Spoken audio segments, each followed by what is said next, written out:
Hello friends, today we are going to discussing comparing angles. Comparing angles में हम क्या होता है कि हम एक चीज़ को दूसरी चीज़ से कंपेयर करते हैं। जैसे कि हमने हमारा हाथ एक दूसरे हाथ के ऊपर रख के देखा तो वो बिल्कुल इक्वल आ रहा है, उसको कंपेयर करना कहते हैं। जैसे कि हम एक एंगल को दूसरे एंगल से कंपेयर कर रहे हैं। हम जब हमने कंपेयर किया था तो हम क्या करते थे, तो ये जो रोटेशन होती है इसके अकॉर्डिंग हम कंपेयर करते थे। वो इजीली हो भी जाता था कि कितना रोटेट हो रहा है, पर ये हर बार सही नहीं होता कंपेयर करने में। कई बार क्या होता है कि जैसे कि ये भी इतना ही लग रहा है और ये भी रोटेशन में इतना ही लग रहा है, तो हम कंफ्यूज हो जाते हैं। अगर मान लो ये एंगल यूं है, ठीक है, और एक एंगल यूं है, तो उससे तो हम पता लगा सकते हैं कि ये वाला एंगल ग्रेटर है ना। पर अगर अगर ये इस तरीके से होगा तो फिर हम कैसे पता लगा पाएंगे कि कौन सा एंगल बड़ा है। और कई बार क्या होता है कि एंगल का जो साइन होता है वो इतनी दूर पर होता है, तो ये साइन और ये साइन तो बिल्कुल इक्वल लगेगा। जैसे कि एंगल यू बना है, ठीक है, और ये इक्वल इक्वल लग रहा है। ये ज़्यादा डिस्टेंस पर है और ये कम डिस्टेंस पर और ये ज़्यादा डिस्टेंस पर, तो हमें तो इक्वल लगेगा।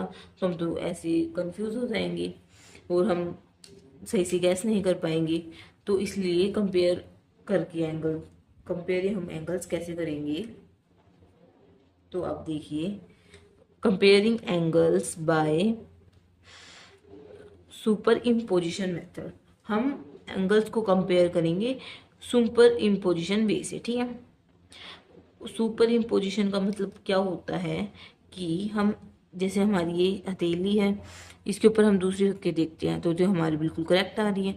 अगर कोई छोटा बच्चा आता है, अगर वो कंपेयर करके दिखेगा तो उसके छोटे छोटे हाथ होते हैं, उसके तो इतना से हाथ आएंगे, वो तो ज़्यादा बड़ा हो तो उसे हमें पता लग जाएगा कितना छोटा है कितना ज़्यादा है, ठीक है।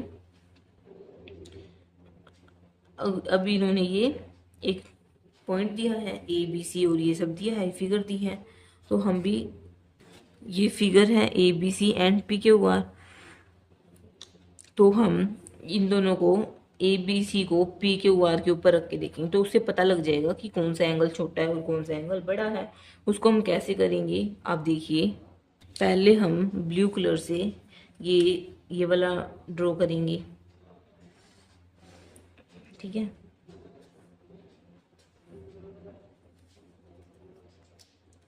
नेमिंग दे देते हैं उसकी, क्या है, ए बी एंड द सी, ठीक है।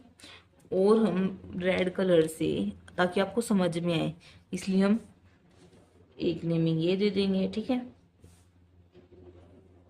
उसकी भी नेमिंग देते हैं, पी क्यू एंड आर, ठीक है।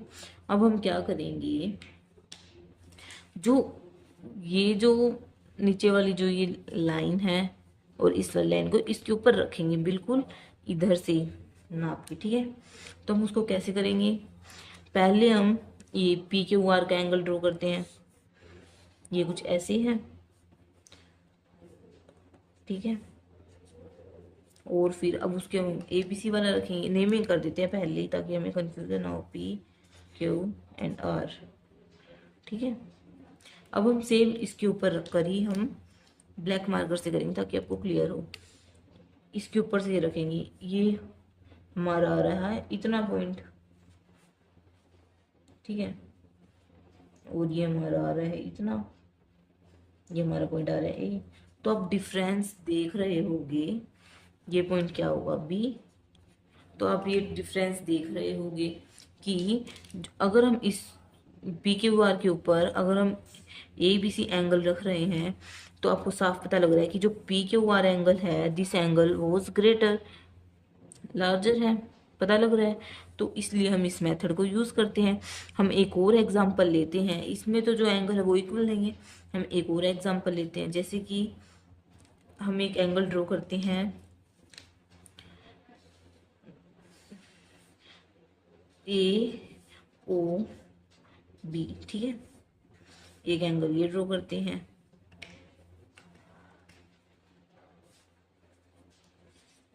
ए ओ एंड बी, ठीक है। और एक एंगल हम ड्रॉ करेंगे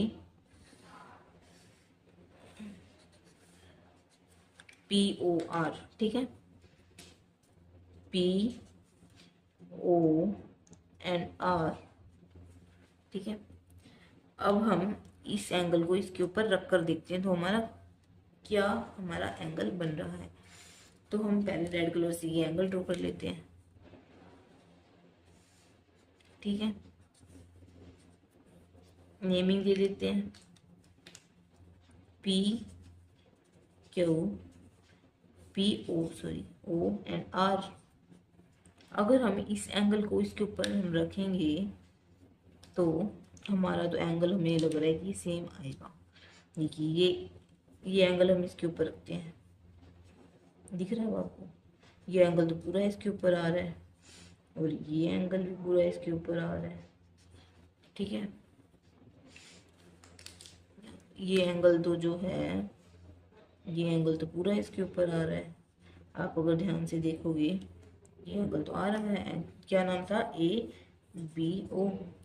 ये एंगल तो जो एंगल ए ओ बी है और एंगल पी ओ आर है, ये तो इक्वल है, क्योंकि अगर हमने ये जो नीचे वाली लाइन है ना इसको बिल्कुल इक्वल रखना है, ये पॉइंट से पॉइंट मैच होना चाहिए और ये आर और बी की ये लाइन जो है इस लाइन के मैच होनी चाहिए, ओ बी वाली लाइन और ओ आर लाइन, ठीक है।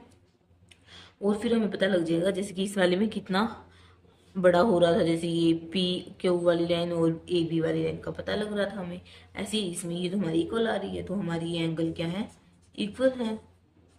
These angles are equal. ऐसे हम कुछ एग्जाम्पल लेंगे। फिर इन्होंने क्वेश्चन में कहा है,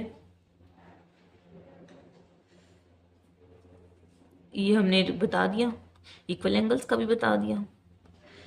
नेक्स्ट है where else do we use superimposition to compare.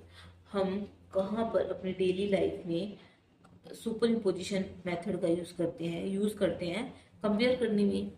जैसे कि हमारी कोई जो आर्ट की जो टीचर होती है वो हमें कहती है कि तुम एक सर्कल ड्रॉ करो, और वो हमें कोई वो दे देती है जिससे हमें उसमें हमने कहा कि जो सर्कल मैं जो दे रही हूँ ना तुम्हें, सेम तुम्हें ऐसा ही सर्कल कट करना है, ठीक है। तो आप क्या करोगे, उस सर्कल को उसके ऊपर रखोगे, जैसे उस सर्कल को उसके ऊपर रखोगे और वो दूसरा वाला रखोगे, जैसे हम अपने हाथ को एक के ऊपर रखते हैं ना तो इक्वल आना चाहिए, वैसे हम एक जो सर्कल मैम ने दिया है हम उसके ऊपर रखेंगे और हम फिर कट करेंगे और फिर हम उसको कंपेयर करेंगे कि जो हमने कट किया वो बिल्कुल इक्वल है, छोटा है या बड़ा है, फिर इक्वल है, ठीक है। ऐसे कोई छोटा बच्चा आता है वो भी ऐसे कहेगा दीदी दीदी मेरा हाथ देखो, तो उसको भी पता लग जाएगा। हम किसी के साथ अपना हाथ मैच करते कि देखते हैं किसका हाथ बड़ा है, तो हम ऐसे कंपेयर करते हैं ना, इस मेथड से कंपेयर करते हैं, उससे हमें पता लग जाता है, हम ऐसे देखते हैं कि यहाँ छोटा ये बड़ा है, ऐसे हम देख लेते हैं। ये कुछ एग्जाम्पल्स हैं, हम ऐसे डेली लाइफ में यूज़ करते हैं। Thanks for watching, do like share subscribe to my channel.